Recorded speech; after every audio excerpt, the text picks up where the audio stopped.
आपण बाह्य प्रक्रिया भाग 1 या धड्याचा अभ्यास करणार आहोत. चला तर ह्याच्यामध्ये आता आपण आपला प्रवास पुढे पुढे चाललेला आहे. काय काय अंतर्गत भूज हालचालीमुळे होणारे भूकंप, ज्वालामुखी आता आपण बघितलेलेच आहेत. अंतर्गत हालचालीमध्ये भूकंप, ज्वालामुखी झालेले आपण बघितलेलेच आहेत. आता पुढे आता या अंतर्गत हालचालीमुळे विविध अशी भूरूप निर्माण होतात. मग त्याच्यानंतर भूपृष्ठावरील अनेक प्रक्रियामुळे भूरूपांची निर्मिती आणि ऱ्हास हा अव्याहतपणे होतच असतो. हे निसर्गाच्या मध्ये घडणाऱ्या सगळ्या हालचाली आणि संपूर्ण काही बदल आहे आणि ते असे वेळोवेळी होत असतात. त्याच्यानंतर या पाठामध्ये आपण बाह्य प्रक्रियांचा आणि त्यामधून निर्माण जे होतात भूरूप त्यांचा अभ्यास करणार आहोत.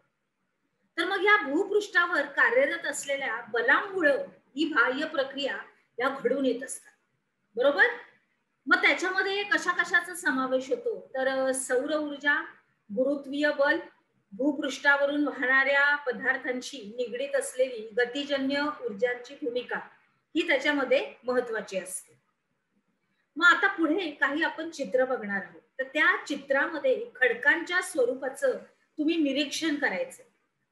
त्याच्यानंतर या चित्रातले खडक काही फुटलेले आहेत, काही तडा गेलेले आहेत, काही छिद्र पडलेले आहेत असे आहेत. आणि एका चित्रात तर एक शिल्प पूर्णपणे विद्रूप झालेलं तुम्हाला दिसणार आहे. मग त्यांची अशी अवस्था का झाली असावी याच्याबद्दल आपण विचार करूया आणि मग तुम्हाला जे सुचेल ते तुम्ही तुमच्या वहीमध्ये नोंद करून ठेवायची. पुढे तर आता हे तुम्हाला एक चित्र दिसतंय. त्याची थोडक्यात तुम्ही निरीक्षण करून थोडीशी आपल्या वहीमध्ये त्याची नोंद करायची आहे. काही घुमटाकार टेकडीचे अवशेष आहेत, काही खंड विखंडन आहे म्हणजे कायिक विवरण, त्याच्यानंतर काही छिन्न भिन्न विदारण असं संपूर्णपणे लिहिलेलं आहे. बरोबर. पुढे आहे काही भस्मीकरण, त्याच्यानंतर रासायनिक विदाकरण, त्याच्यानंतर विदारण, रासायनिक विदारण, त्याच्यानंतर अजून जैविक विदारण, त्याच्यानंतर भौतिक विदारण असं भरपूर आहे काय काय. तर ते तुम्ही व्यवस्थित बघा.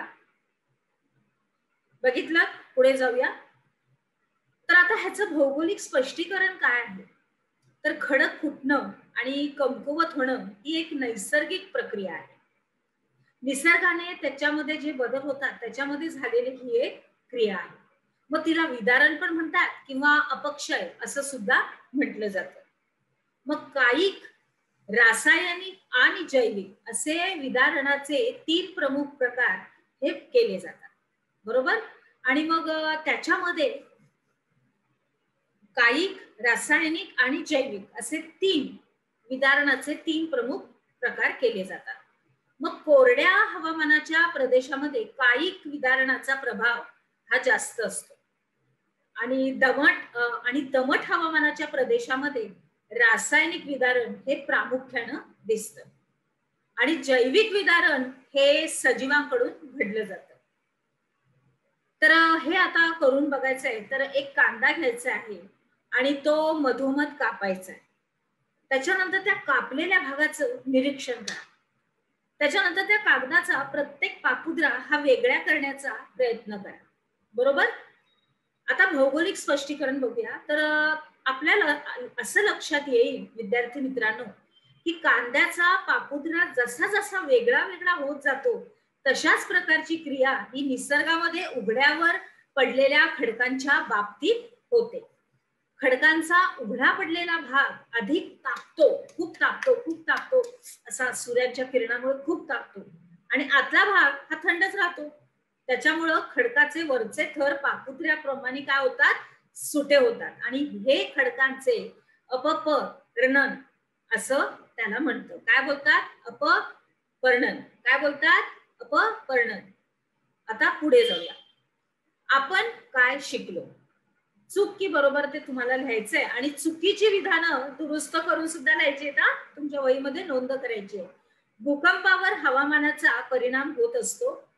आर्द्र हवामानाच्या प्रदेशामध्ये कायिक विदारण हे कमी होतं. शुष्क प्रदेशामध्ये कायिक विदारण हे मोठ्या प्रमाणात होतं आणि खडकांचा चुरा किंवा भुगा होणं हे विदारण होय. मला परत एक तुम्हाला सूचना सांगावीशी वाटते.